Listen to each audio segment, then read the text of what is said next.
Hello दोस्तों, तो एक और वीडियो में आपका स्वागत है।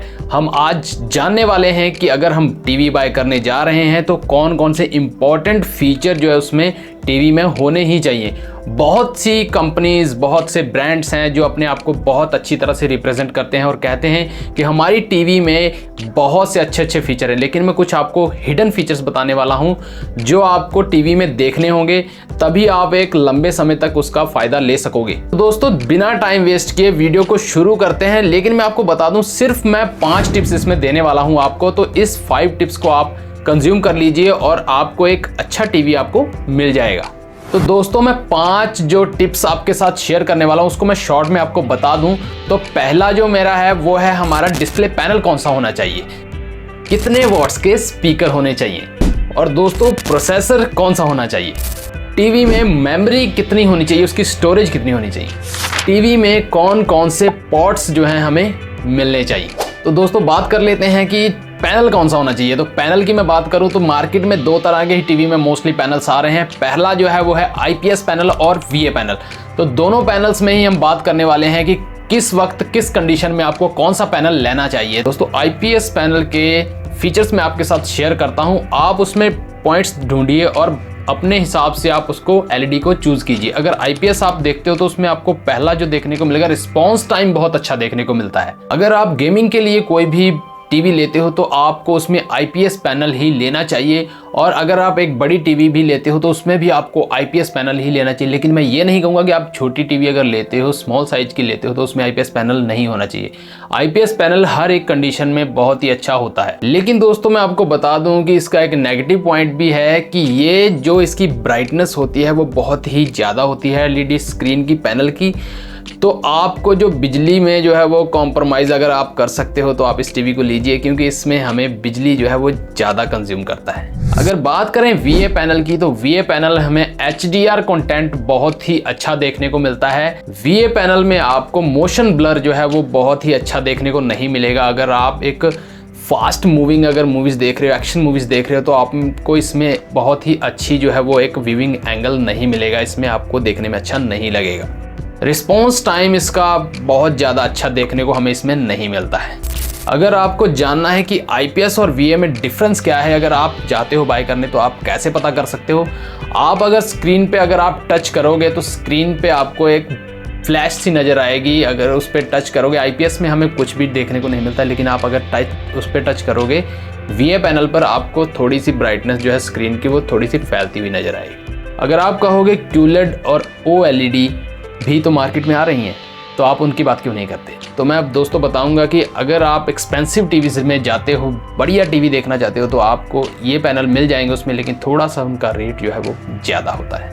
अब हम बात कर लेते हैं साउंड क्वालिटी की, क्योंकि हम अगर देखने में तो हमें टीवी अच्छा लग रहा है, लेकिन अगर उसकी साउंड क्वालिटी अच्छी नहीं मिल रही है तो टीवी का एक्सपीरियंस जो है बहुत ही बुरा हो जाता है। तो हम बात करेंगे अब साउंड क्वालिटी की। स्पीकर के वॉट्स हैं वो हमें कम से कम 20 से 30 वॉट के साउंड होने ही चाहिए, उसमें स्पीकर्स होने ही चाहिए।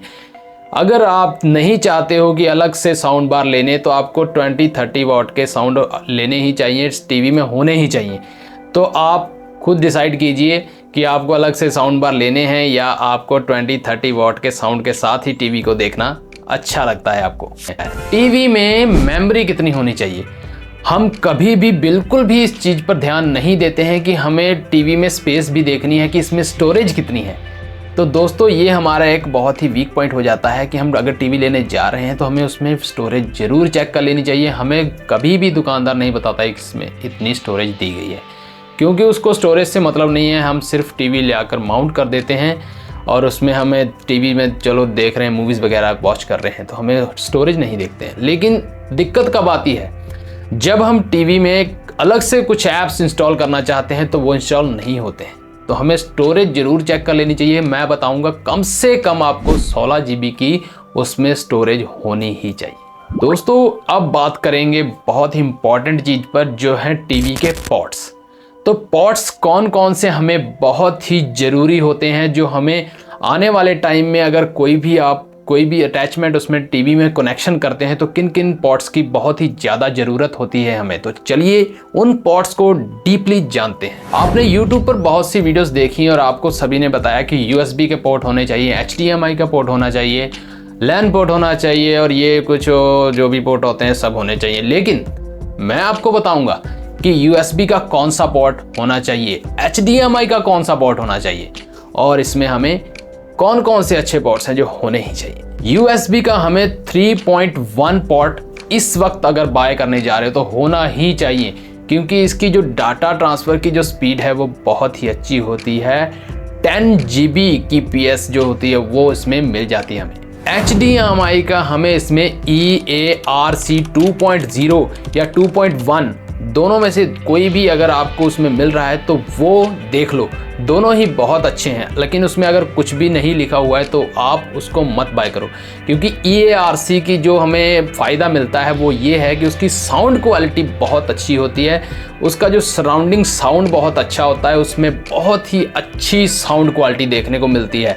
EARC एक जो टेक्नोलॉजी है ये साउंड को एक एनहेंस्ड लेवल पर लेकर जाती है जो हमें सुनने में बहुत ही अच्छी लगती है। तो आपको ज़रूर चेक कर लेना है कि उसमें EARC का जो है पोर्ट होना ही चाहिए। HDMI पोर्ट्स में आपको HDR कंटेंट भी बहुत अच्छा देखने को मिलेगा और अगर आप हाई ग्राफिक गेम्स वगैरह कंसोल लगाकर खेलते हो तो आपको ये पोर्ट एक बहुत अच्छा एक्सपीरियंस देगा। एथरनेट का जो एक पोर्ट होता है वो भी बहुत ही ज़रूरी होता है टीवी के पोर्ट्स में, तो आप जान लें कि ये पोर्ट्स ज़रूरी हैं जो आपकी टीवीज़ में होने ही चाहिए। तो दोस्तों अगर आपको मेरी वीडियो अच्छी लगी तो कमेंट सेक्शन में ज़रूर बताइए, लाइक कर दीजिए, बेल आइकन प्रेस कर लीजिए, सब्सक्राइब कर लीजिए मेरे चैनल को ऐसी ही वीडियोस देखने के लिए। और मैं बहुत सी अनबॉक्सिंग वीडियोस भी लेकर आता हूं इस चैनल पर, तो अगर आपको ये वीडियो इन्फॉर्मेटिव लगी हो तो आगे शेयर कीजिए। तो चलिए इसी के साथ वीडियो को फिनिश करते हैं, मिलते हैं नेक्स्ट वीडियो में।